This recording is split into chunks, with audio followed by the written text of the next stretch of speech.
تو ہمیں وقت کی قدردانی کی جو ہے ترغیب دی گئی ہے. یہ تھوڑی سی زندگی ہے اور اس کو اس حزم سے، احتیاط سے، نظم سے گزاریں کہ اس کا ایک ایک لمحہ با مقصد ہو جائے. روایت میں آتا ہے کہ جنتیوں کو جنت میں جا کر کوئی حسرت نہیں ہوگی. وہ ملے گا جس کا انہوں نے تصور بھی نہیں کیا ہوگا، لیکن اس کے باوجود ایک حسرت انہیں جنت میں بھی ہوگی. اور وہ کیا؟ لا يتحسر اہل الجنہ الا علی ساعۃ من ربہم لم یذکر اللہ. جنتی جنت میں جا کر اس بات کی حسرت کریں گے جو چند لمحے اللہ کی یاد کے بغیر گزرے تھے، وہ بھی کیوں گزرے. انہیں یہ حسرت ہوگی، یہ دکھ ہوگا، ہمارے وہ لمحے کیوں برباد ہو گئے. یہ الیکشن کا ڈرامہ آتا ہے نا، تو ہم گزرتے ہیں سڑکوں سے تو دیکھتے ہیں 600 آدمی وہ بیٹھے ہوئے ہوتے ہیں اور عجیب ایک ماحول لگا ہوا ہوتا ہے، لوگ وہاں بیٹھے. پوری دنیا میں کہیں ایسا نہیں ہوتا. اتنا کسی کے پاس وقت ہی نہیں ہے، اور ہم اس طرح ان الیکشن ہالوں کی رونق بنے ہوئے ہوتے ہیں اور مقاصد کسی کے ہوتے ہیں. وقت ہم برباد کر رہے ہوتے ہیں اور وہاں تبصرے کر رہے ہوتے ہیں کون ہارے گا کون جیتے گا. جو بھی جیتے گا اس نے لوٹنا ہی ہے، جو بھی ہارے گا وہ لوٹنے کی تیاری میں پھر لگ جائے گا. تو کیا تمہارے مقاصد ہیں؟ با مقصد زندگی گزارنے کا تصور جو ہے وہ ہمیں دیا ہے. حضرت شیخ ختلی رضی اللہ تعالیٰ عنہ حضرت داتا گنج بخش علی حجویری کے پیر ہیں. انہوں نے ایک بڑی کمال کی بات کہی، اللہ ان کی قبر پہ کروڑوں رحمت نازل فرمائے. وہ فرماتے ہیں الدنیا یوم ولنا فیہا صوم. دنیا ایک دن ہے اور ہم روزہ رکھ کے گزار رہے ہیں، بس گزر ہی جائے گی. میں کل ہی شام کو غالباً کسی شام کے درس قرآن میں کہہ رہا تھا کہ کتنی طویل سخت گرمی کی گھڑیاں تھیں اور گزر ہی گئی ہیں نا.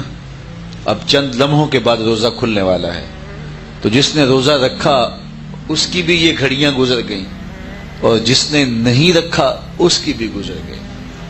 تو گزر تو گئی ہیں.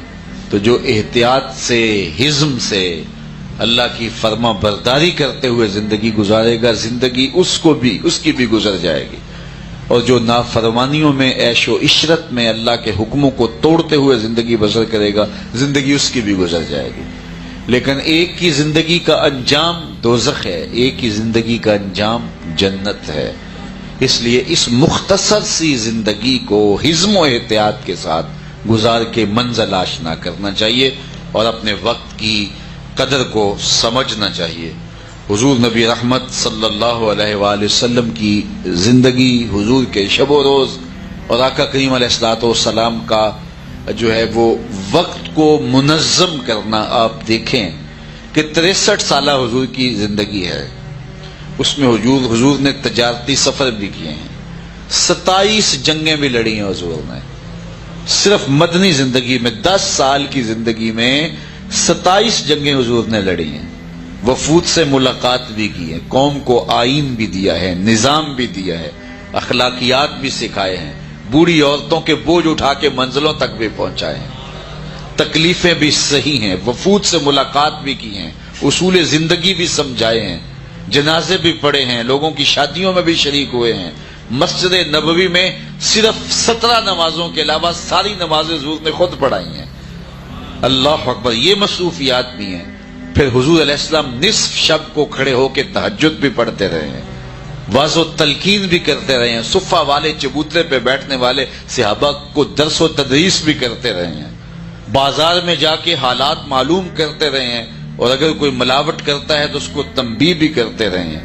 مختلف مقامات سے آئے ہوئے وفود سے ملاقات بھی کی ہے، صلح کی دفعات بھی لکھائی ہیں.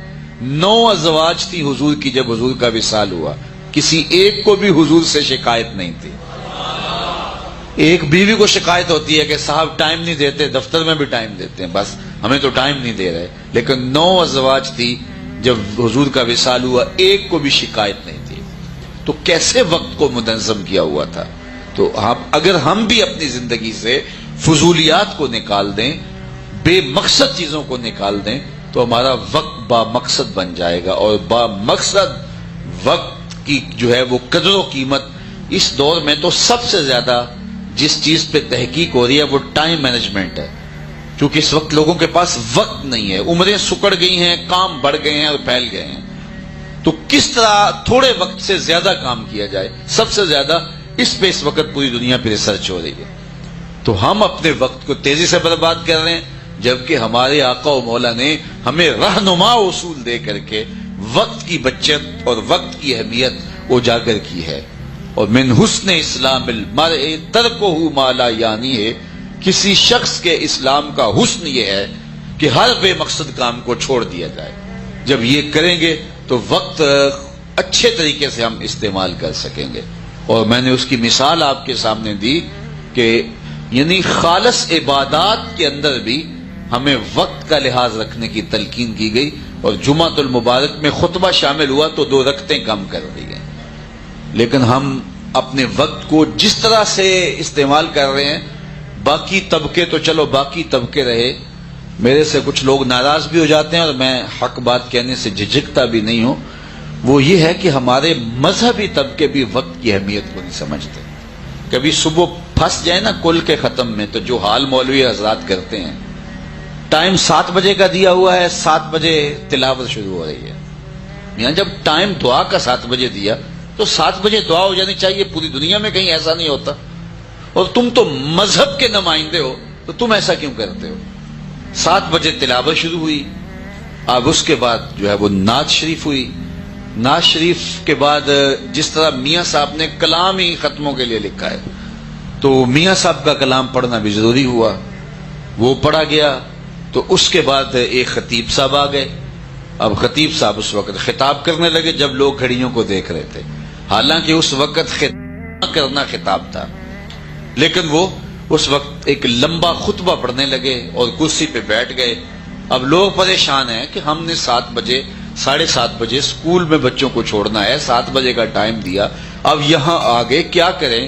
اگر اٹھ کے جائیں تو جن کی فوتگی ہوئی ہے، جوان بیٹا فوت ہوا ہے، جن کی والدہ فوت ہوئی ہے، وہ کیا سوچیں گے؟ یہ درمیان سے اٹھ کے چلے گئے، اب یہ حکمت ہی نہیں سمجھ رہے، اور یہ اب خطاب شروع ہو گیا، اور خطاب اتنا لمبا اور بے مقصد، اس میں بات بھی کچھ نہیں ہے، اور وہ خطاب ختم ہوا تو پھر اس کے بعد کہا کہ اب ایسا کرو کہ ایک مرتبہ جو ہے وہ سورہ فاتحہ اور 3 مرتبہ سورہ اخلاص پڑھو اور مل کر دو۔ چلو بندوں نے کہا یہ جان چھوٹ جائے گی، جلدی جلدی پڑھا۔ اب وہ کھڑے ہو گئے اور اتنی لمبی فہرست تھی جس میں لکھا تھا اتنے ختمات قرآن مجید، اتنی مرتبہ اللہم اجرنا من النار، اتنی مرتبہ یہ، اتنی مرتبہ یہ، تو وہ سارا جو ہے وہ پڑھ کے سنانے لگے، جس طرح اللہ تعالیٰ کو بتلانا ضروری ہے کہ اس کو پتہ نہیں کیا کیا پڑھا گیا ہے۔ چلو وہ فہرست ختم ہوئی، بندوں نے کہا اب جان چھوٹ جائے گی، اب ختم شریف پڑھنے کے لمحے آئے تو پھر ایک آدمی نہیں بلکہ 5-6 آدمیوں کو باری باری مائک دیا جا رہا ہے تاکہ جو ہے وہ سب کا حصہ شامل ہو جائے۔ چلو قرآن مجید کی تلاوت ختم ہوئی، لوگوں نے کہا کہ اب دعا ہونے لگی ہے، تو دعا ہونے لگی تھی تو درود تاج شروع ہو گیا۔